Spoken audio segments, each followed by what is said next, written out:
আমার হযরতে আলী রাদিয়াল্লাহু তাআলা থেকে হাদিস খানা বর্ণিত। হযরতে আলী উনি বলতেছেন, আমি মক্কায় থাকা অবস্থায় প্রাণের নবী কিনে একদিন সফরে বের হয়ে গেলাম। সফরে যখন বের হয়ে গেলাম, সফরে বের হওয়ার পরে আমি নজর দিয়ে চাইয়া দেখলাম আল্লাহর প্রিয় হাবিবুল্লাহর সামনে যতগুলো পাথর পড়েছে, যত গাছপালা বৃক্ষ নবীর সামনে পড়েছে, আমি নিজে শুনেছি সবাই নবীকে সালাম দিয়েছেন, আসসালামু আলাইকা ইয়া রাসূলুল্লাহ। গাছপালা তরুলতা এবং ছোট্ট ছোট্ট পাথরের টুকরো পর্যন্ত নবীকে সালাম দিয়েছেন। আলী নিজে বর্ণনা করেছেন, আমি নিজের কানে তা শুনেছি এবং নিজের চোখে দেখেছি। জোরে জোরে সুবহানাল্লাহ। সেই নবীর উম্মত হতে পেরে আমরা ধন্য নগণ্য। আমরা শুধু উম্মত হয়ে ধন্য হব না, আমরা ধন্য হইতে হলে নবীর আদর্শকে আমাদের মধ্যে ঢুকাইতে হবে। আরো জোরে বলেন, আরো জোরে বলেন। নবীর আদর্শকে আমাদের মধ্যে ঢুকাইতে হবে। যেমন আজকের মাহফিল কিন্তু প্রত্যেক রাত্রে হবে না, হবে না। নবীজির প্রত্যেকটা জবান মোবারক, নবীজির পা থেকে মাথা মোবারক পর্যন্ত সব আমরা উম্মতের জন্য শিক্ষা, আমাদের জন্য মডেল, আমাদের জন্য বরকত, আমাদের জন্য নিয়ামত। বন্ধু, আমি আপনাদেরকে ছোট্ট করে এক্সাম্পল দিয়ে আমি আমার মূল আলোচনায় যাব। আপনারা আমার সাথে থাকতে রাজি আছেন তো, নাকি চলে যাবেন? আমার বিশ্বাস আপনারা যাবেন না, কারণ আজকে দোকান ভর্তি মানুষ, কিন্তু এখানে এসে দেখলাম প্যান্ডেল ভর্তি মানুষ। তার মানে এটা ইমানদার এবং ঈমানহীন মানুষের মধ্যে পার্থক্য। কখনো 100% ইমানদার হাইয়া আলাস সালাহ বলার পরে বন্ধু নামাজ ছেড়ে কখনোই টিভির সামনে থাকতে পারে না। আরো জোরে বলেন, পারে? ক্রিকেট খেলা একটু পরে শেষ হয়ে যাবে, আসলে আদতে আপনারা চিন্তা করে দেখেন এখান থেকে কিছুই নেওয়ার নাই। এমনও মানুষ আছে জীবন শেষ হয়ে যাবে, অস্ট্রেলিয়া যাওয়া তার পক্ষে সম্ভব হবে না। আরো জোরে বলেন। পাশের দেশ ভারত এতটাই নির্যাতন মুসলমানের উপর করছে বন্ধু, কন্টিনিউ নামাজ পর্যন্ত পড়তে দিচ্ছে না। ওই ভারত এবং অস্ট্রেলিয়া দুইটা দেশ ক্রিকেট ম্যাচ খেলছে, আর বাংলাদেশের মুসলমান নামাজ ছেড়ে, খাওয়া ছেড়ে, দাওয়া ছেড়ে, আল্লাহর গোলামি ছেড়ে টিভির পর্দার দিকে বন্ধু পলকহীন দৃষ্টি দিয়ে তাকিয়ে আছে। আপনারা জানেন না জীবনের সময়গুলোর হিসাব পর্যন্ত আল্লাহকে দিতে হবে। জীবনের সময়গুলো কোন কোন কাজে ব্যয় করেছেন। বিশেষ করে আজকে টঙ্কি পূর্বপাড়ার মানুষের জন্য সবচেয়ে বড় পরীক্ষার হল হলো, সবচেয়ে বড় এক্সাম কেন্দ্র হলো, একদিকে হচ্ছে কোরআন হাদিসের বয়ান, আরেকদিকে চলছে বন্ধু ইহুদিদের খেলা। আল্লাহ রাব্বুল আলামিন যাচাই করবে আজকে, সিসি ক্যামেরা দুইটার সঙ্গে সেটিং করে দিয়েছে, কে কতটুকু শক্ত ইমানের অধিকারী। বন্ধু, আপনারা যারা জান্নাতের বাগানে কদমটা দিয়েছেন, আপনারা শয়তানকে হারিয়েছেন। শয়তান কি যত বেশি হারাবেন তত বেশি নিকটবর্তী হবেন জান্নাতের। আর যারা আসেনি বন্ধু, দুনিয়া লোভ লালসায় পড়ে আছে, তারা শয়তানের কাছে হেরে গেছে। যত বেশি শয়তানের কাছে মানুষ হারবে, তার ঠিকানা তত বেশি জাহান্নামের নিকটবর্তী হবে। কিনা বলেন? বন্ধুরে আমার, আল্লাহ রাব্বুল আলামিন নিজে ওয়াজ করতেছেন, ইন্না কাইদা শাইতানি কানা দাঈফা। আল্লাহ বলেছেন শয়তান ডিসিপশন ইজ ভেরি উইক। আল্লাহ বলেছেন শয়তানের ধোঁকা মুমিনের জন্য একেবারে দুর্বল। কখনোই ধোঁকা দিয়ে মুমিনকে ভালো কাজ থেকে শয়তান বিরত রাখতে পারে না। মুমিনের প্রশংসা করছে কে? আল্লাহ। এই সবাই নামো, যাও নিচে নামো, যাও নিচে নামো। কথা বলেন না কেন? আমার কথা আপনারা বুঝতেছেন কিনা? আরো জোরে। মুমিনের প্রশংসা কে করছে? আল্লাহ। আরো জোরে বলেন, মুমিনের প্রশংসা কে করছে?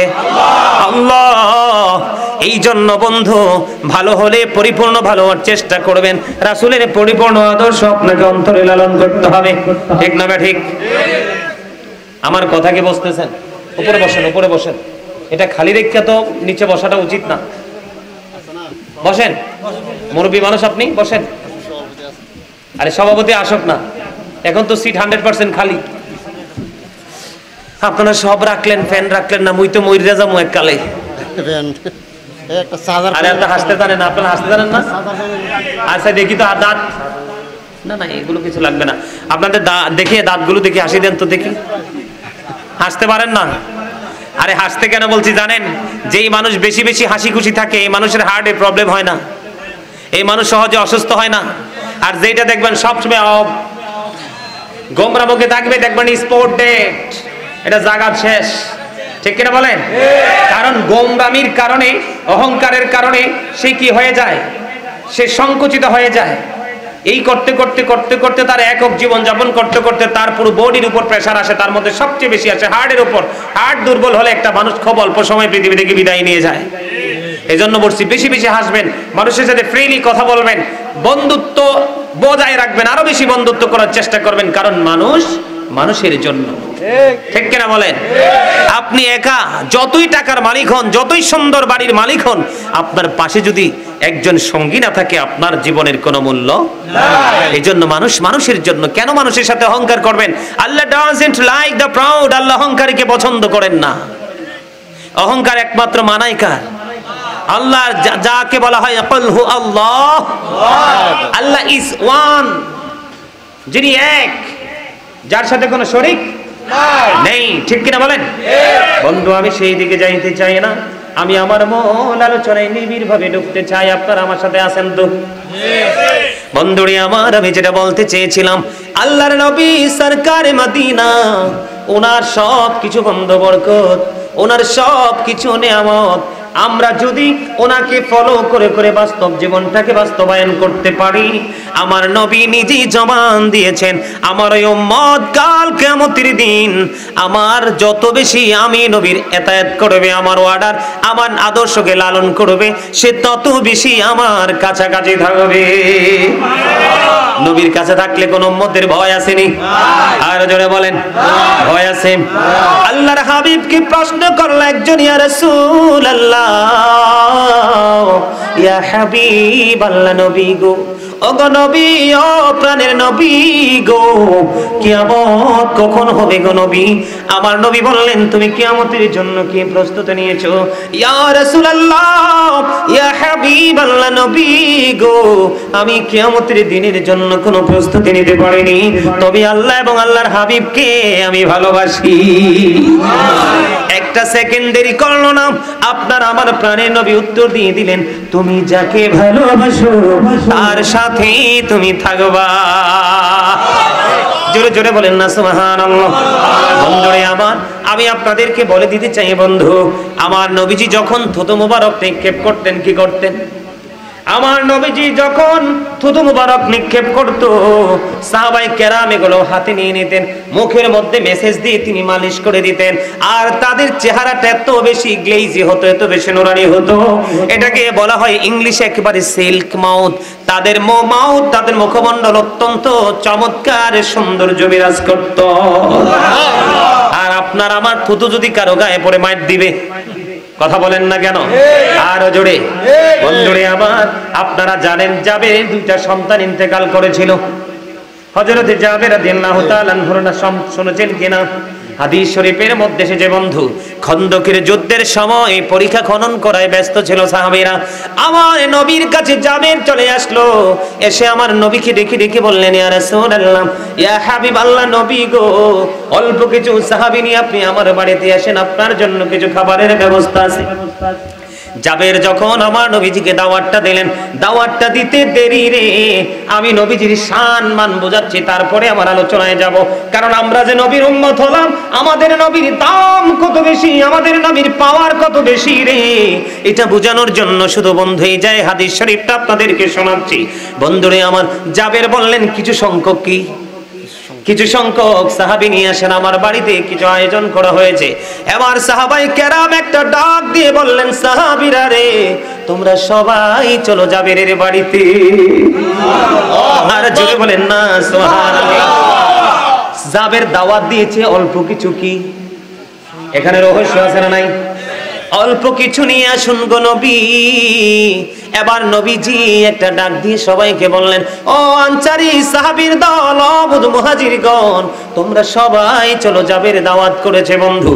যখন নবীজি সবাইকে ডাক দিলেন, এবার জাবের দৌড়ে চলে গেল, গিয়ে বিবির সাথে তিনি পরামর্শ শুরু করলেন, আলাপ আলোচনা শুরু করলেন, কথোপকথন শুরু হয়ে গেল। বিবিরে, বড় বিপদে পড়ে গেলাম। কি গো স্বামী, কি বিপদে পড়ে গেলেন? কয়, আমি আমার নবীকে বলেছি অল্প কিছু সাহাবী নিয়ে আমার বাড়িতে আসার জন্য আমার নবী সব সাহাবীকে ডেকে নিয়ে আসছে। এবার আমার জাবের স্ত্রী জাবেরকে প্রশ্ন করলো, আপনি কি নবীজির কাছে অল্প কিছু কাজতে বলছেন, সেটা কি বলেছেন? কয় হ, আমি সেটা বলেছি। তারপরে নবীজি দেখলাম সবাইকে এদিকে নিয়ে আসছে। এবার জাবেরের স্ত্রী একটা ডাক দিয়ে বলল, কোনো সমস্যা নেই, নবীজি নিয়ে আসো বন্ধু। এবার নবীজি সবাইকে নিয়ে জাবেরের বাড়ির দিকে রওনা হলেন। যাইতে যাইতে যাইতে যাইতে জাবেরের বাড়ি পর্যন্ত পৌঁছে গেলেন। নবীজি বসলেন। নবীজি বললেন, রুটির যে খামির বানাইছো সেটা আমার কাছে নিয়ে আসো। বন্ধু, নবীজি রুটির খামিরের মধ্যে থুতু মুবারক নিক্ষেপ করলো। জোরে জোরে কন্যা সুবহানাল্লাহ, আরো জোরে বলেন না সুবহানাল্লাহ। এবার ডাক দিলেন, রুটির সাথে যে বকরির গোশত তোমরা রান্না করতেছো, এইটা পাতিলটা আমার কাছে নিয়ে আসো বন্ধু। আমার নবীজি, আপনার নবীজি ওই পাতিলের মধ্যে একটু থুতু মোবারক নিক্ষেপ করে দিলেন আর বরকতের জন্য দোয়া করে দিলেন। বন্ধু, এবার রুটি শুধু বানাচ্ছে, সকল সাহাবী খাইতেছে, রুটি শুধু বানাচ্ছে, সকল সাহাবাই কেরাম ভক্ষণ করতেছে।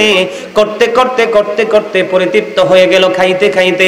সর্বশেষে দেখা যায় যেমন রুটির খামির তেমনই রয়ে গেছে, গোস্তের হাড়ি যেমন ছিল তেমনই রয়ে গেছে, মনে হয় কেউ যেন ভক্ষণই করেনি। বন্ধু, কম পক্ষে 1000 জন খেয়েছিল সেদিন। আমরা সেই নবীর উম্মত, এটা কি বরকত কিনা বলেন? আর জোরে বলেন, আমরা সেই নবীর উম্মত। আজকে আমাদের কাছে বরকত নাই, নেয়ামত নাই, কারণ আমরা একটা করতে গেলে আরেকটা করি না, একটা মানতে গেলে আরেকটা মানি না। ঠিক কিনা বলেন? একটা করে ক্লান্ত হয়ে গেছে, আরেকটা কেমন করে করব, আমাদের মধ্যে একটা অলস ভাব চলে আসে। এই জন্য বন্ধু, দুনিয়াও না পারছি সুন্দর করতে, না পারছি পরকালও সুন্দর করতে। এই জন্য আজকে আপনাদের জন্য একটা আলোচনা নিয়ে এসেছি বন্ধু। এই বরকতের জায়গাটা এই জন্য বললাম, আপনি আমি যখন প্রাণের নবীর প্রত্যেকটা কথা মেনে মেনে চলবো, আপনার জীবনের প্রতিটা মুহূর্ত হয়ে যাবে প্রেমময়। বিশ্বাস হয় কি হয় না? আল্লাহ বলেছেন, মাইয়ুতি'র রাসূলা ফাকাদ আতাল্লাহ। আল্লাহ বলেছেন, হি হো অবিস দা অ্যাবস্টিল অবিস আল্লাহ। যেই ব্যক্তি রাসূলের নির্দেশ মানলো, সে যেন আল্লাহর নির্দেশ মান্য করলো। আমি কিন্তু হাদিস বলিনি, কোরআন থেকে বলেছি বন্ধু। এখানে আসার কারণ হলো, নবীকে ভালোবাসতে হবে প্রাণের চেয়েও বেশি। তাহলেই আপনি ইমানদার হয়ে নবীর দিদার কবরে গেলেই পেয়ে যাবেন। বন্ধু, নবীকে কেমন করে ভালোবাসতে হবে? আমার নবী মদিনায় থাকা অবস্থায় 27টা যুদ্ধ করেছে। কয়টি? 27টি যুদ্ধ করেছে। এর মধ্যে অন্যতম যুদ্ধ হলো উহুদের যুদ্ধ। বন্ধুরে আমার, ছোট্ট করে আমি আপনাদেরকে বোঝাচ্ছি, আপনাদেরকে অ্যাক্টিভ করার জন্য। পরে আমি আমার মূল আলোচনায় যাব বন্ধু। এইখানে আসার কারণ হলো, উহুদের ময়দানে যখন বেঈমান কাফিররা নবীজির দিকে যখন বৃষ্টির মতো যখন তীর ছুটতেছিল, তখন হযরতে আব্দুল্লাহ, হযরতে তালহা, হযরতে দুজানা রাদিয়াল্লাহু তাআলা আনহু তিনজন নবীজিকে এমন ভাবে জড়িয়ে ধরেছিলেন, একটা কাঁটার আঘাত যেন নবীজির শরীরে মোবারকে না লাগে। বন্ধু, এই টঙ্কি পূর্ব পাড়া গ্রামের ভাই আমার বাবারা, আমার মা বোনদেরকে ডেকে ডেকে বলছি গো, হৃদয়ের জানালা খুলে সবাই শোনো বন্ধু। কিতাব প্রমাণ করেছে, হাদিস শরীফের মধ্যে এসেছে, হযরতে তালহা রাদিয়াল্লাহু তাআলা আনহু, হযরতে দুজানা, হযরতে আব্দুল্লাহ রাদিয়াল্লাহু তাআলা আনহু তিনজন নবীজিকে এমন ভাবে জড়িয়ে ধরেছে বন্ধু গো, নবীজি শরীর মোবারকে যেন একটা তীর যেন বিঁধতে না পড়ে বন্ধু। ধরতে ধরতে যখন ধরে রাখলো, বৃষ্টির মতো তীর নিক্ষেপ করলো, একটা একটা একটা একটা করে হযরতে তালহা রাদিয়াল্লাহু তাআলা আনহুর শরীর মোবারকে 70টি তীর বন্ধু বিদ্ধ হয়ে গেল। একটা বারের জন্য উহু করেনি, শুধু টেনশন ছিল নবীজিকে কিভাবে সুরক্ষিত করা যায়। আরো জোরে বলেন না সুবহানাল্লাহ। একটা একটা করে 70টা তীরের আঘাতকে নবীজির সামনে হাসতে হাসতে নিজে শাহাদাত বরণ করলো। তারপরেও নবীজির শরীর মোবারক একটা তীরের আঘাত লাগতে দেয়নি নবী। আর জোরে বলেন না সুবহানাল্লাহ। বন্ধুরে আমার, এমন প্রেম যদি নবীর সাথে করতে পারো, তাহলে এই জীবনটা ধন্য হয়ে যাবে বন্ধুরে। হযরতে সাঈদ রাদিয়াল্লাহু তাআলা আনহু থেকে হাদিসখানা বর্ণিত। আরেকটা হাদিস শুনেন ও বন্ধু, হযরতে খুবাইব রাদিয়াল্লাহু তাআলা আনহু এমন একজন নবীর প্রেমিক ছিল হযরতে সাঈদ রাদিয়াল্লাহু তাআলা আনহু তিনি বলতেছেন আমি দেখতে পেয়েছিলাম আমি তখন মুশরিক অবস্থায় ছিলাম আমি দেখতে পেয়েছি কুরাইশরা হযরতে খুবাইব ইবনে আদিকে শুলিতে চড়ালো তার শরীরের সমস্ত অঙ্গ প্রত্যঙ্গগুলো টুকরো টুকরো করে ফেলছে একটা একটা করে বডি থেকে পার্টসগুলো খুলে ফেলতেছে একটা একটা করে বন্ধু টুকরো টুকরো করে ফেলতেছে আর কুরাইশরা বলতেছে তোমাকে এখান থেকে মুক্তি দেই আর তোমার জায়গায় নবী মুহাম্মদকে আনা হোক এটাকে তুমি চাও এবার খুবাইব একটা ডাক দিয়ে বলল আমি আমার বিবি আমার সন্তানের কাছে নিরাপদে ফিরে যাই আর এখানে আমার নবীকে আনা হোক এটা আমি কখনোই চাই না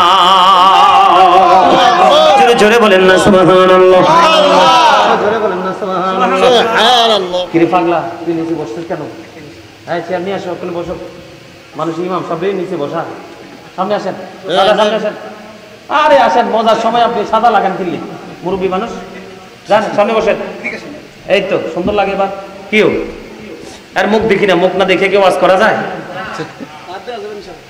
ইয়া কি জানি বলে যারা আলোচনা করে তারা তাদের শ্রোতাকে না দেখে তাদের ফেসটা না দেখে আলোচনা করতে পারে আমি আলোচনা কিন্তু আমি এটা না আপনাদেরকে বোঝানোর জন্য অ্যাক্টিভ করার জন্য এক্সপেরিয়েন্স ম্যান হিসাবে আপনাদেরকে প্রিপেয়ার করার জন্য প্রস্তুত করার জন্য বন্ধু আমার এই আলোচনা আরেকটা বন্ধু আমার মা বোনেরা নিশ্চয়ই নবীর প্রেমিক আছে না নাই নবীকে ভালোবাসে আমার কাছে মনে হয় বন্ধু হিসাব করলে মা বোনদের কাছে নবীর প্রেম বেশি পাওয়া যাবে বর্তমানে আমি বন্ধু আমেরিকা বলেন লন্ডন বলেন ফ্রান্স বলেন অস্ট্রেলিয়া বলেন কানাডা বলেন বন্ধু ইতালি বলেন ইউরোপ থেকে এশিয়া মধ্যপ্রাচ্য পর্যন্ত আমার মনে হয় পৃথিবীর কোনো দেশ বাদ নাই যে ওই দেশ থেকে আমার কাছে এখনো ফোন আসে না বন্ধু আমি গল্প বলছি না আপনাদেরকে বোঝানোর জন্য বলছি এর মধ্যে মা বোনদের নবী নিয়ে বেশি ইন্টারেস্ট আমি বর্তমানে যেটা দেখতে পাই জোরে জোরে কন্যা সুবহানাল্লাহ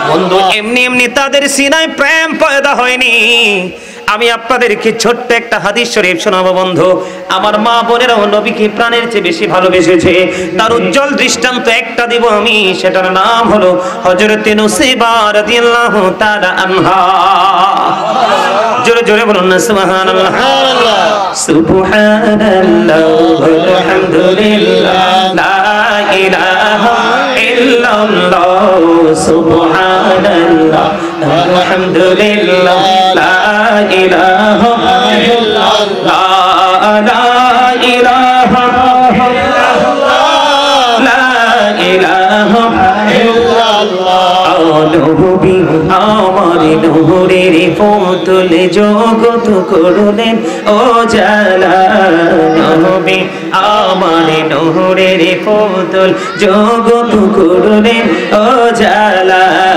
রোজ হাসরে করবেন তিনি উম্মতের ফয়সালা সুবহানাল্লাহ আলহামদুলিল্লাহ মুহাম্মদ লা ইলাহা ইল্লাল্লাহ সুবহানাল্লাহ আলহামদুলিল্লাহ লা ইলাহা ইল্লাল্লাহ লা ইলাহা ইল্লাল্লাহ লা ইলাহা ইল্লাল্লাহ অরশি কুরসি লোহ কলম সৃষ্টি জাহান ও সিলা অরশি কুরসি লোহ কলম সৃষ্টি জাহান ও সিলা নিজে আল্লাহ খুশি হইয়া নাম রাখলেন হাবিবুল্লাহ সুবহানাল্লাহ আলহামদুলিল্লাহ লা ইলাহা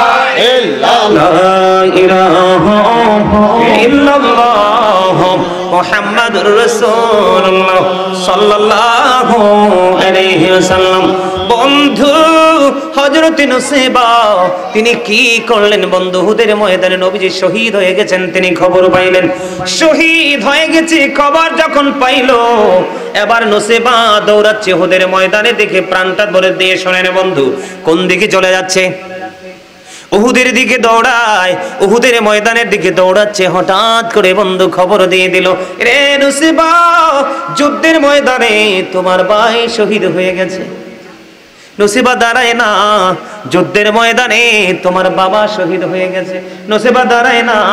যুদ্ধের ময়দানে তোমার স্বামী শহীদ হয়ে গেছে, নসিবা একটা সেকেন্ডের জন্য বন্ধু দাঁড়ায় না, দৌড়ায় নবীর প্রেমে। যখন বন্ধু উহুদের ময়দানে চলে গেল গো, উহুদের ময়দানে যাওয়ার পরে তিনি বললেন আমার নবীর সাথে দিদার হয়ে গেল। আমার নবী যে একটা ডাক দিয়ে বলল, রে নসিবা আজকে তোমার অনেক বড় ক্ষতি হয়ে গেল, তোমার প্রিয়জন পৃথিবী ছেড়ে চলে গেছে, তোমার ভাই বাবা স্বামী শহীদ হয়ে গেছে।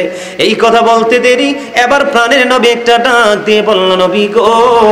নসিবা ডাক দিয়ে বলল, ইয়া রাসূলুল্লাহ, ইয়া হাবিবাল্লাহ, নবী গো, আমার ভাই আমার বাবা আমার স্বামী শহীদ হয়ে গেছে, এতে বিন্দু পরিমাণ কোনো দুঃখ আমার নাই, আমি আপনাকে পেয়েছি তো সব পেয়ে গেছি।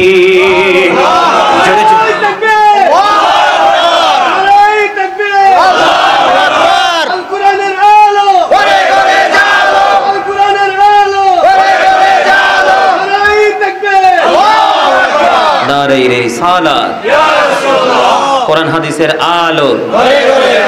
আজকে ওনাতে ভাত কম খাইছি, ওই মা এখন খাইছে লাগে তার মাথাটা ঠিক নাই। আপনারা খতিব সাহেব আপনারা কিছু মনে করেন না, he is my dear friend. আলহামদুলিল্লাহ বলেন, আরে জোরে আলহামদুলিল্লাহ। আরে ভাই, all praise is to Allah, সমস্ত প্রশংসা আল্লাহ। Love for Allah and hate for Allah, ভালোবাসাও আল্লাহর জন্য, ঘৃণাও আল্লাহর জন্য। বুঝেন না? কথা বলে না কেন? আরে জোরে। আমার হেডলাইনটা কি ছিল মনে নাই? ও আনফুসাকুম ও আহলিকুম নারা, save yourself and your families from the fire.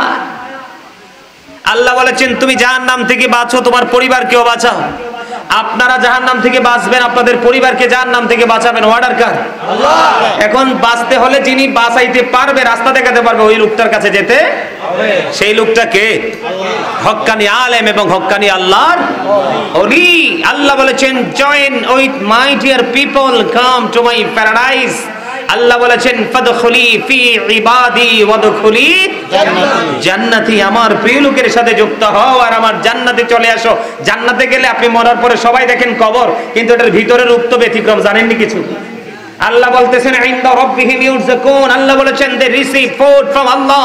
আল্লাহর প্রিয় হয়ে যারা কবরে যাবে, আল্লাহ তাদের জন্য জান্নাত থেকে খাবার পাঠিয়ে দিবে, আর এই খাবার জান্নাতীরা রিসিভ করে করে ভক্ষণ করবে। সুবহানাল্লাহ। আরে আরে জোরে বলেন না সুবহানাল্লাহ।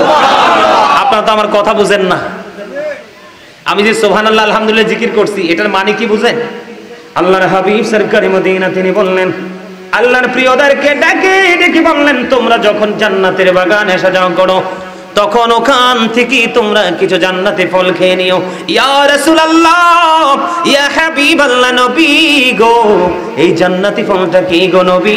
হাদিস শরীফের মধ্যে এসেছে এই জান্নাতি ফলটা হলো সুবহানাল্লাহ ওয়া আলহামদুলিল্লাহ লা ইলাহা ইল্লাল্লাহ, সুবহানাল্লাহ ওয়া আলহামদুলিল্লাহ লা ইলাহা ইল্লাল্লাহ,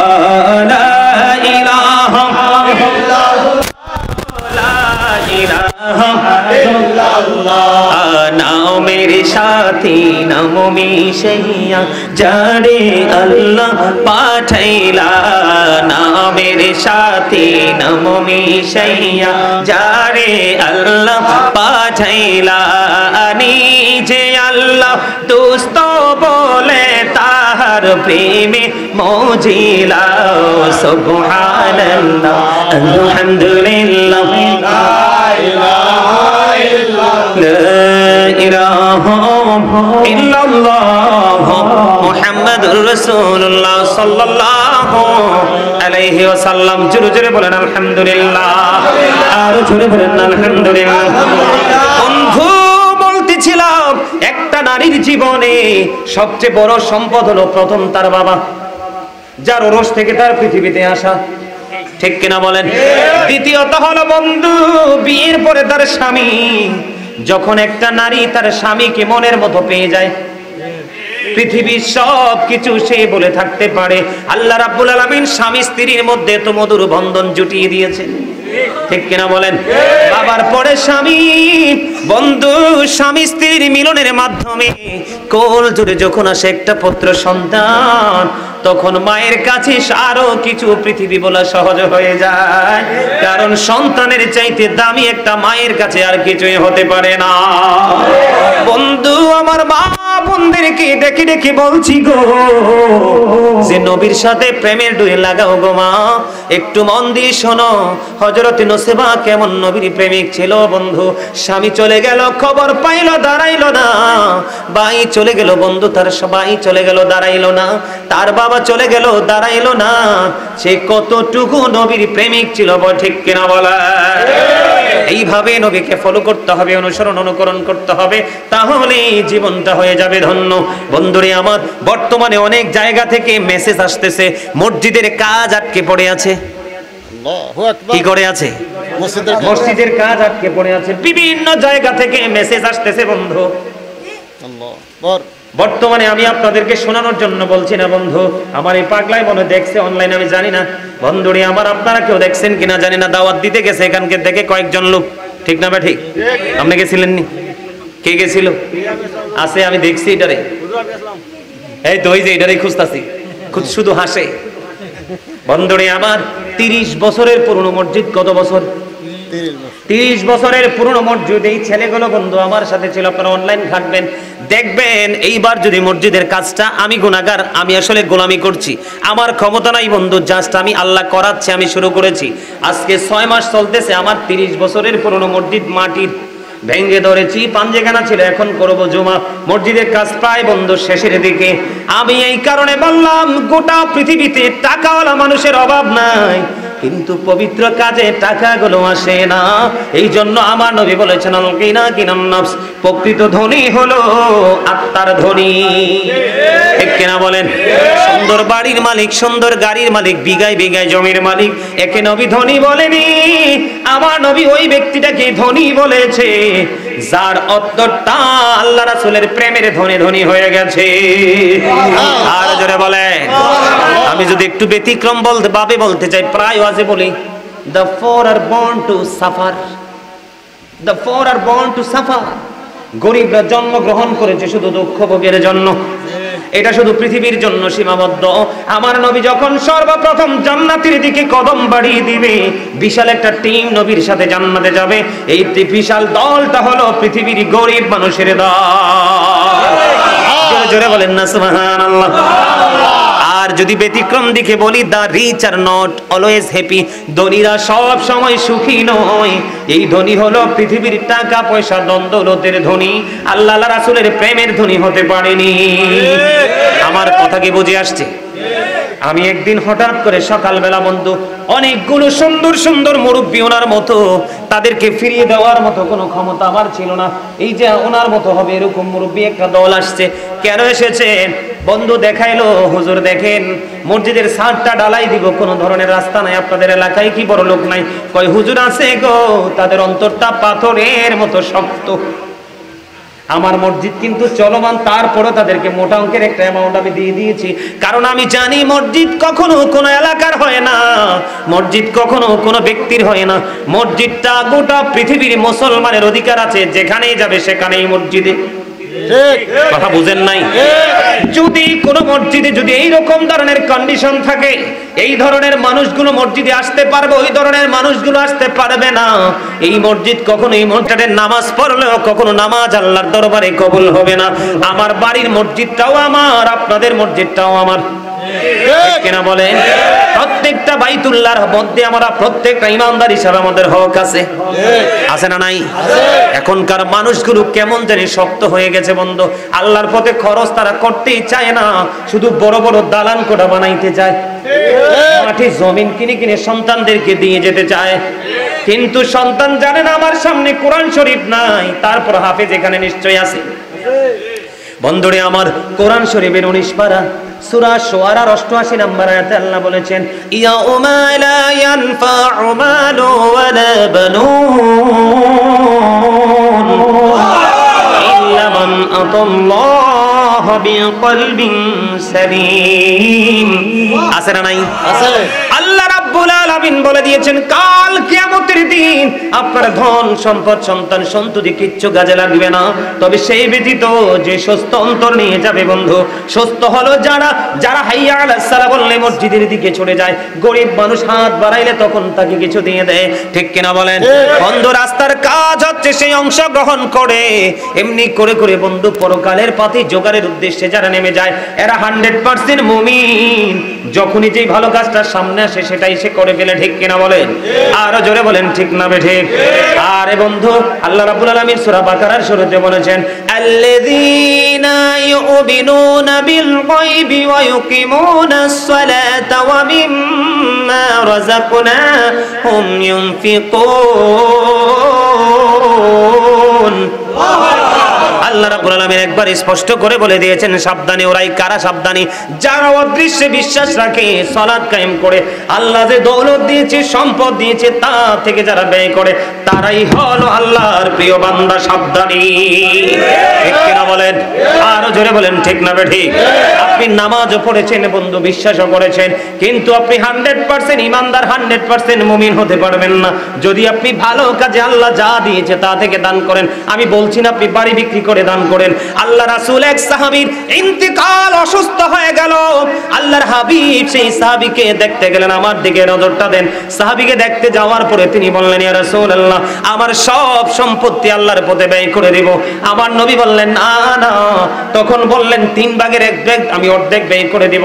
আমার নবী বললেন না না, তারপরে তিনি বললেন 3 ভাগের 1 ভাগ। তারপরে আমার নবী রাজি হয়েছেন, বলে হুজুর পুরোটা দিতে রাসূল কেন নারাজি পোষণ করলেন, অর্ধেক দিতে রাসূল কেন নারাজি পোষণ করলেন? 3 ভাগের 1 ভাগের কথা বলতে দেরি নবীজি রাজি হইতে দেরি করলো না। তার মানে কি আল্লাহ রাব্বুল আলামিন আপনাকে এত কঠিন ইসলাম দেয়নি যেটা আপনি ইসলামের আইন মানতে গিয়ে আপনার অর্জিত সম্পদ থেকে আপনার সন্তানকে বঞ্চিত করবেন। আল্লাহর হাবিব বলেছে তুমি চলে যাওয়ার পরে তোমার সন্তান যেন ভিক্ষুকের মতো কারো কাছে হাত পাততে না হয়, তুমি সেই ব্যবস্থা করে যাও, তবে হারাম টাকা দিয়ে নয়। আল্লাহ রাসূল বলেছেন লা তুকবালু সালাতুম বিগাইরি তুহুর ওয়ালা সাদাকাতুম মিন গুলুল। আমার নবী আপনার নবী সরকারে মদিনা তিনি বলেছেন পবিত্রতা ছাড়া ইবাদত কবুল হয় না, হালাল টাকা না হলে দানও কবুল হয় না। কথা কি আমার বুঝতে পারছেন? আর জোরে বলেন আর একটু মহব্বতে। এখন আমাদের আশেপাশে অনেক গরিব মানুষ আছে বন্ধু, খাইতে পায় না, অথচ আরেকজনের করে স্টক করে রেখেছে। কথা বল না কেন? আছে না নাই? আরে জোরে। এটা কি ইসলামের আইন? Islam is not only a religion but also complete code of life. পূর্ণাঙ্গ জীবন ব্যবস্থা রয়েছে ইসলামে, কারণ ইন্নাদ দীনা ইনদাল্লাহিল ইসলাম, আল্লাহর মনোনীত ধর্ম হলো ইসলাম। ইসলামের আইন কি এটা? আপনাকে প্রথমত দানের হাতটা বাড়িয়ে দিতে হবে যেই ব্যক্তিটা আপনার খুব কাছে, তার কাছে। কার কাছে? কথা বলে না, কার কাছে? মায়েশা সিদ্দিকা রাদিয়াল্লাহু তাআলা আনহা থেকে হাদিস খানা বর্ণিত। বন্ধুরে আমার, উনি বললেন নবী গো আমি দান করব। ইয়া রাসূলুল্লাহ আমার 2 জন স্বজন আছে খুব কাছে। কয়জন? কথা বলে না, কয়জন? 2 জন আছে, আমি কাকে আগে দিব? আমার নবী বললেন যিনি তোমার খুব কাছে তাকে আগে দাও। যারা কন্যা সুবহানাল্লাহ। আরেকটু মহব্বতে, তার দরকার আছে না নাই? আপনাকে পরিপূর্ণ হতে হলে কি করতে হবে? প্রথমত ইমানদার বিশ্বাস করতে হবে, যেটা চোখে দেখা যায় না ওই ধরনের বিষয়গুলোর প্রতি ঈমান আনতে হবে। সালাত কায়েম করতে হবে, আল্লাহ যে দৌলত দিয়েছে, অর্থ দিয়েছে, সেখান থেকে খরচ করতে হবে। অর্ডার কার? আরো জোরে বলেন না কার? আল্লাহ রাব্বুল আলামিন অর্ডার দিয়ে দিয়েছে। হাদিস শরীফে আরো চমৎকার বন্ধু ঘোষণা দিয়ে দিয়েছেন। আজকে গত পরশু দিন বৃষ্টি হয়েছে কিনা? গত পরশু না কালকে? গত পরশু, কালকে হয় নাই? বৃষ্টি হয়েছে কি হয়েছে না? আপনি বলেন তো আপনাদের সময় কি এই সময় বৃষ্টি হইতো? বৃষ্টি হইতো? আমরা ছোট থাকতে দেখছি, কি দেখছি?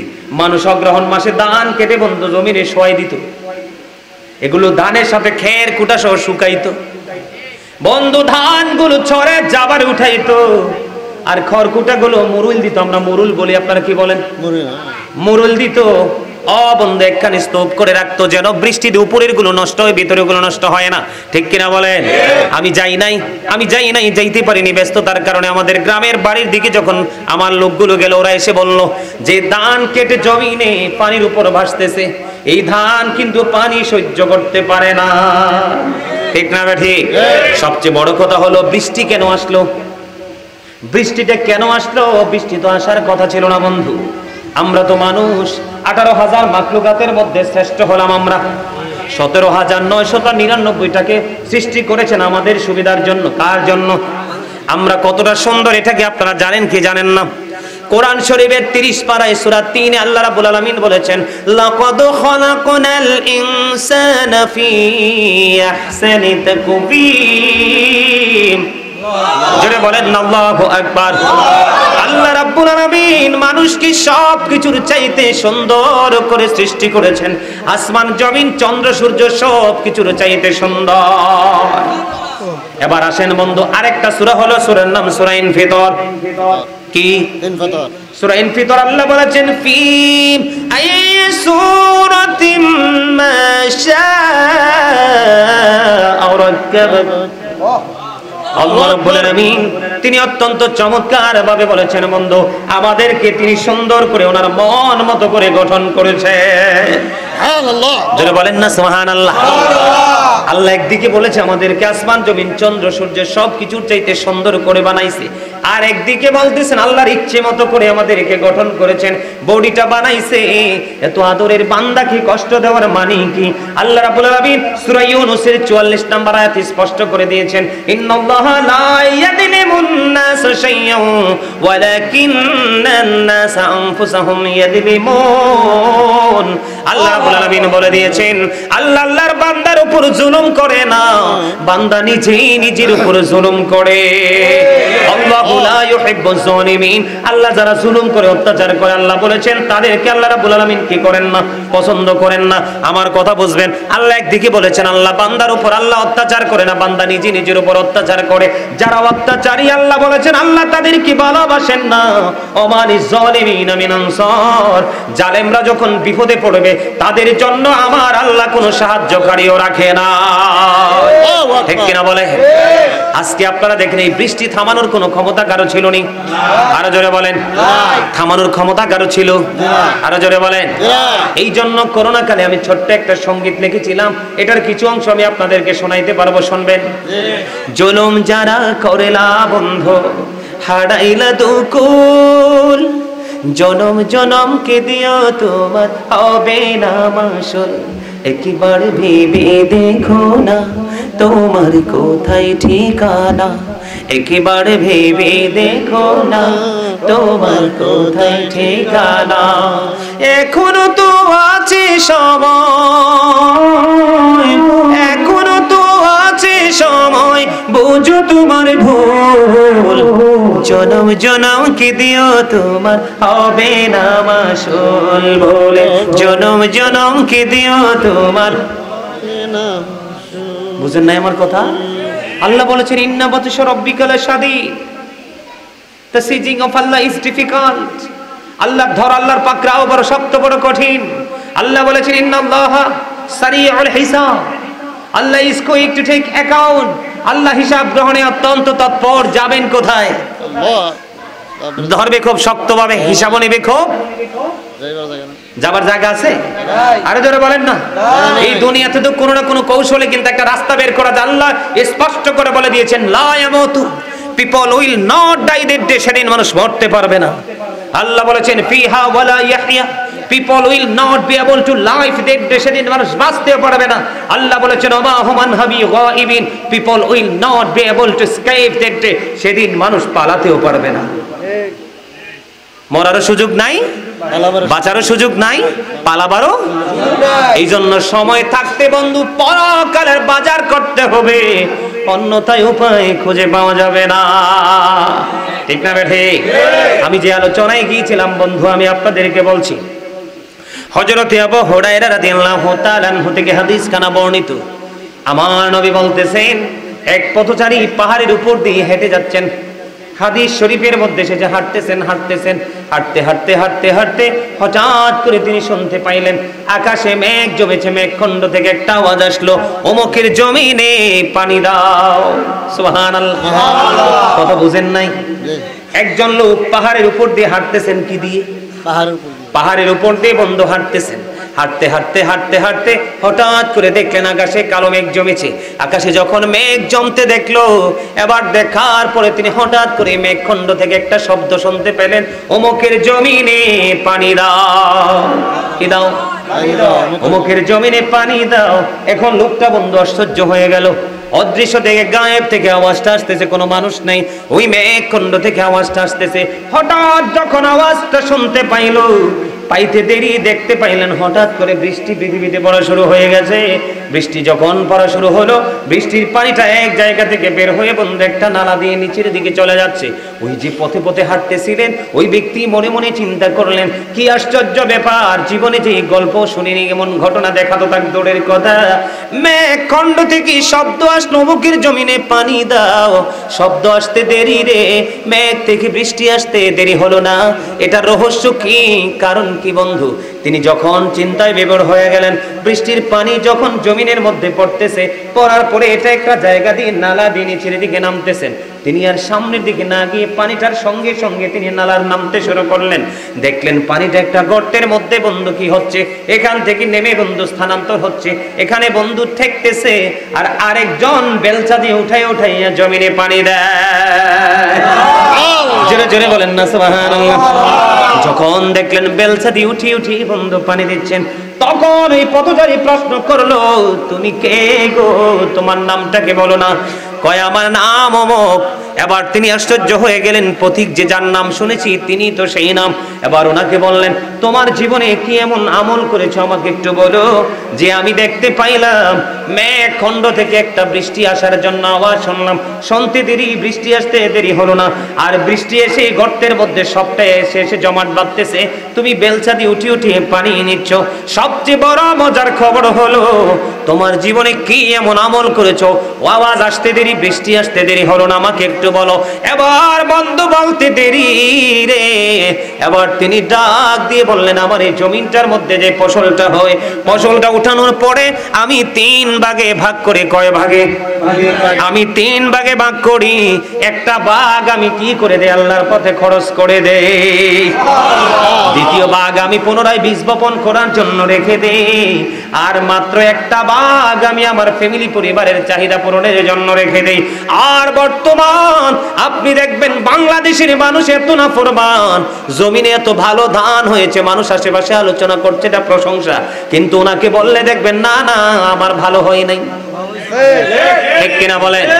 আমি কি মিথ্যা বলছি? আরেকটা সমস্যা হলো বন্ধু, পুকুরে মাছ হলে পশু পাখি খায় কি খায় না? এখন দেখবেন নেট ছড়িয়ে দিয়ে পাখির কিসমতে মাছ পড়ে না, আছে না নাই?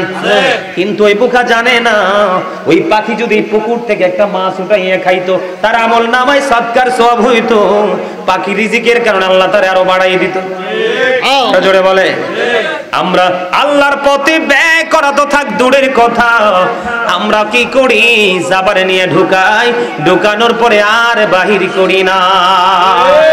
আমরা যেমনি ঢুকাই তেমনি ফসলও বন্ধ নষ্ট হয়ে যায়। আপনার আমার বাড়ির আঙিনায় পেঁপে গাছ আছে না নাই? আছে। পেয়ারা গাছ আছে না নাই? আছে। পেয়ারা কি পাকাইয়া খাওয়া যায় না পোকা? বাহিরে একবারে ইনটেক, কিন্তু বাহিরটা কি একেবারে ইনটেক, কিন্তু বিকরে পোকা। কিন্তু বন্ধু এটার কারণ হলো, এটার জন্য দায়ী বন্ধু শুধু আমরা। কারণ আল্লাহ যে অর্ডার করেছে, কি করেছে? এই ব্যক্তি জমিনে পানি দিচ্ছে, কারণ জমিনে পানি না দিলে ফসল নষ্ট হয়ে যাবে। মেঘখণ্ডকে অর্ডার করেছেন, আর মেঘ বৃষ্টি হয়ে পৃথিবীতে এসে তার ফসল বেঁচে গেছে। আর আপনার আমার ফসল 2 দিন পরে কেটে ঘরে উঠাবো, তার আগে আল্লাহ বৃষ্টি দিয়ে কি করে দিল? ধ্বংস করে দিল। নিশ্চয় এটার মধ্যে কোনো না কোনো গলদ রয়েছে, ঠিক কিনা বলে? কারণ বন্ধু আমাদের ধান চাল গুলো পবিত্র কাজে যায় না, আর কি ঠিক না বেটি? আবার আসেন বন্ধু, হযরতে আব্দুল্লাহ ইবনে মাসউদ রাদিয়াল্লাহু তাআলা আনহু থেকে হাদিস খানা বর্ণিত, আমার নবী বলছেন পৃথিবীতে তোমরা দুই ব্যক্তির সাথে কম্পিটিশন করো। কয় ব্যক্তি? কথা বলেন, কয় ব্যক্তি? দুই ব্যক্তির সাথে তোমরা কম্পিটিশন করো গো। এই দুই ব্যক্তি কে গো? এই দুই ব্যক্তির মধ্যে একজন ব্যক্তি হলো যিনি শিক্ষিত, সুশিক্ষায় শিক্ষিত, যার শিক্ষার আলো দিয়ে তিনি সমাজ থেকে নোংরামি অন্যায়কে দূরীভূত করে দে। তোমরা ওই ব্যক্তিটাকে ফলো করে তোমরা তার সাথে কম্পিটিশন করো। জোরে জোরে বলেন না সুবহানাল্লাহ, আরো জোরে বলেন না সুবহানাল্লাহ, একটু মহব্বতে বলুন সুবহানাল্লাহ। কি বলে? আমাকে ডাকতেছে। আচ্ছা যান বন্ধুরে আমার, দুই নাম্বার হলো আরেকজন ব্যক্তি, সেই ব্যক্তি হলো পৃথিবীর বুকে যারা দানবীর আছে। আমাদের সমাজে দানবীর মানুষ আছে না নাই? আরো জোরে বলেন। যারা বেশি বেশি করে দান করতে পছন্দ করে। আল্লাহর হাবিব বলেছে তোমরা ওই ব্যক্তিটার সাথে কম্পিটিশন করো, ওই ব্যক্তির সাথে কম্পিটিশন করো যিনি হালাল পথে উপার্জন করে করে শুধু দুনিয়ায় আল্লাহর কাজে ব্যয় করে, আল্লাহর সন্তুষ্টিজনক কাজে ব্যয় করে। এখন আমরা দুই ব্যক্তির ধারে কাছেও যাই না। হক কথা বললে সমাজে তার কোনো দামই নাই। আরো জোরে বলে আসেনি? আর যেই ব্যক্তি দান করে বন্ধু, আমরা ওই ব্যক্তির কাছে যাই না। আমরা মনে মনে চিন্তা করি আমাদের দানটা মনে হয় দান করার কারণে ফসল কমে যাচ্ছে, অর্থ ফুরিয়ে যাচ্ছে। ঠিক না বেঠিক? এটা কি করা উচিত? আরো জোরে বলেন, এটা কি করা উচিত? এটা কখনোই উচিত নয়। আমরা নিজের জন্য রাখবো, আল্লাহর সন্তুষ্টির জন্য মসজিদ মাদ্রাসা এতিমদেরকেও দান করব। আরো জোরে বলেন।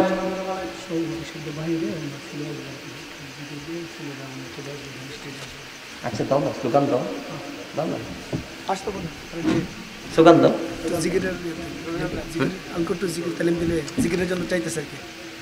জিকির করতাম একটু। আরে এটার লাগে তো মুই রাজি, একেবারে 100% রাজি। জিকির করেন, আমার আল্লাহ আল্লাহ আল্লাহ লা ইলাহা ইল্লাহু আল্লাহ আল্লাহ লা ইলাহা ইল্লাহু আপন নূর দিয়া আল্লাহ করিয়া সৃজন, আরশের পরে কুরসির তরে রাখিলেন গোপন নবীজি। আল্লাহ আল্লাহ আল্লাহু লা ইলাহা ইল্লাহু আল্লাহ আল্লাহ আল্লাহু লা ইলাহা ইল্লাহু। ও আল্লাহ পাকের প্রিয় হাবিব মুহাম্মদ রাসূল, সবার আগে হলেন তিনি সৃষ্টি কুলের মূল নবীজি। আল্লাহ আল্লাহ আল্লাহু লা ইলাহা ইল্লাহু আল্লাহ আল্লাহ আল্লাহু লা ইলাহা ইল্লাহু লা ইলাহা ইল্লাল্লাহু মুহাম্মাদুর রাসূলুল্লাহ সাল্লাল্লাহু আলাইহি ওয়াসাল্লাম। জোরে জোরে বলেন আলহামদুলিল্লাহ। আরো জোরে বলেন আলহামদুলিল্লাহ। আপনারা কি আছেন? তাকবীর বলো, নারে তাকবীর। আজকের মাহফিলের প্রধান অতিথি সাহেবের ছেলের আগমন টঙ্গীবাসীর পক্ষ থেকে নারে তাকবীর, আল্লাহু আকবার, নারে রিসালাত, রাসূলুল্লাহ। প্রধান অতিথি সাহেবের ছেলের আগমন শুভেচ্ছার স্বাগতম টঙ্গীবাসীর পক্ষ থেকে শুভেচ্ছা। আলহামদুলিল্লাহ বলে। আলহামদুলিল্লাহ। কে ও? ওর বাবা কোথায়? ওয়ালাইকুম আসসালাম ওয়া রাহমাতুল্লাহি ওয়া বারাকাতুহু।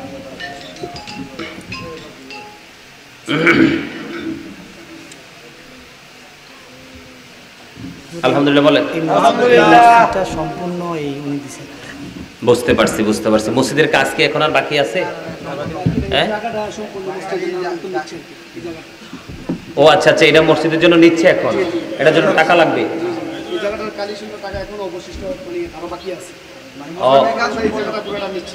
ও মানে টাকাটা এখনো সংগ্রহ হয়নি। সম্মানিত উপস্থিতি, আপনারা কি মসজিদের এই জায়গাটা মোটে মানসিকতা চলে আসে, ঠিক না ঠিক? আরো জোরে। আপনারা কি মসজিদের যে এই জায়গাটা নিবে, এই জায়গাটার জন্য কি আপনারা সহযোগিতা করতে রাজি আছেন? ছোট হোক এবং বড় হোক, পৃথিবীর বুকে কেউ যদি মসজিদ বানানোর জন্য সাহায্য করে, হেল্প করে, মসজিদ বানায় রে, আমার আল্লাহ নিজে তার জন্য জান্নাতে স্পেশাল ঘর বানাবে। আর জোরে কন্যা সুবহানাল্লাহ। কি বানাবে? জান্নাতে ঘর বানাবে। আরেকটা মজার খবর, এখন কিন্তু আমরা মসজিদে যাইতে চাই না, যাই কি চাই? আমরা কিন্তু মসজিদে যাইতে চাই না। বন্ধু, মসজিদে আমরা আসতে চাই না। আল্লাহর হাবিব আরো বলেছে, একজন মানুষ যত বেশি মসজিদে আসা যাওয়া করবে, ততবারের বিনিময় করে করে মেহমানদারির ব্যবস্থা জান্নাতে হবে। জোরে বলেন না সুবহানাল্লাহ। আর জোরে বলেন না সুবহানাল্লাহ।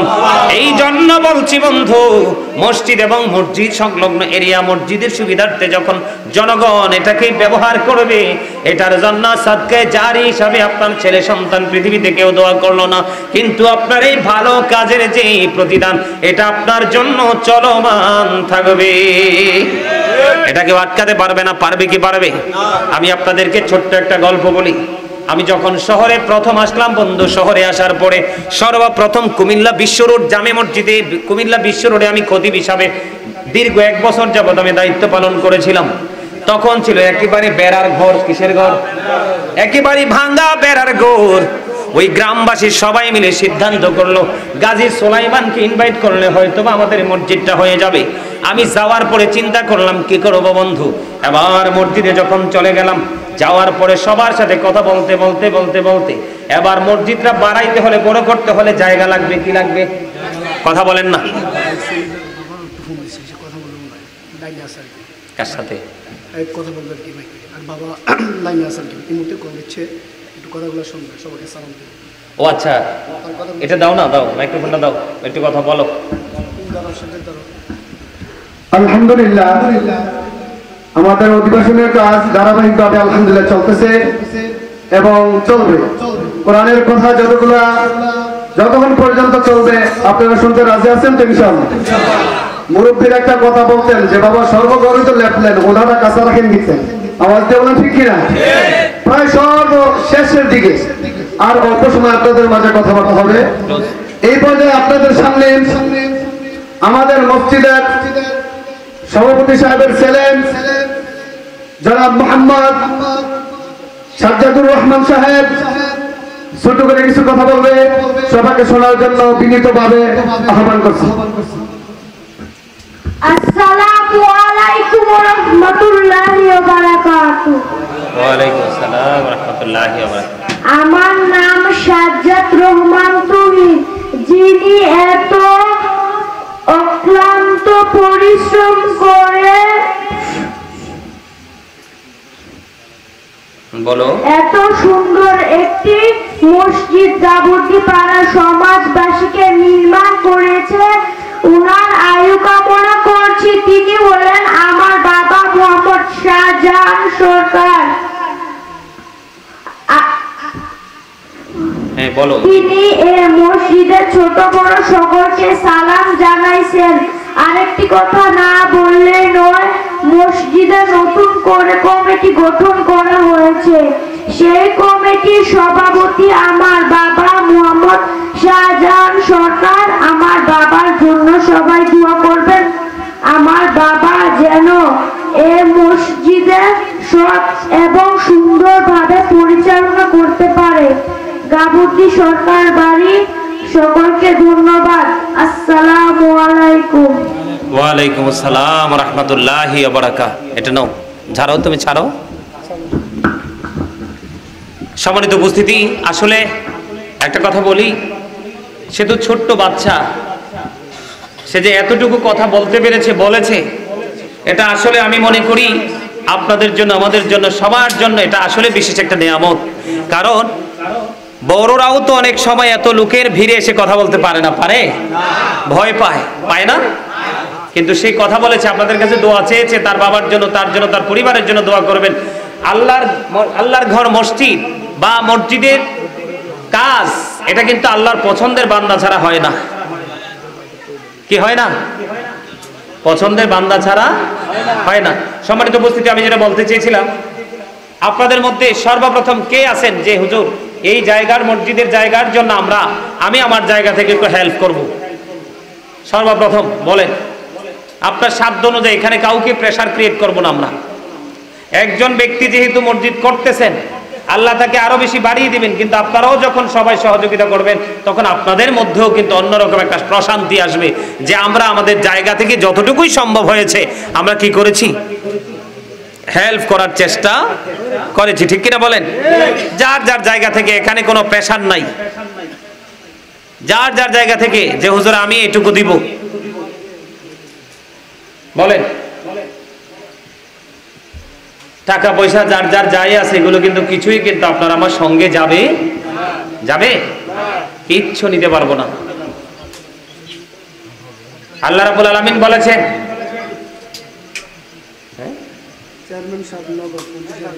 চেয়ারম্যান সাহেব কোথায়?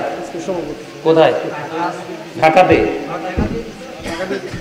মারহাবা বলেন, আরো জোরে, আর একটু মহাব্বতে বলেন।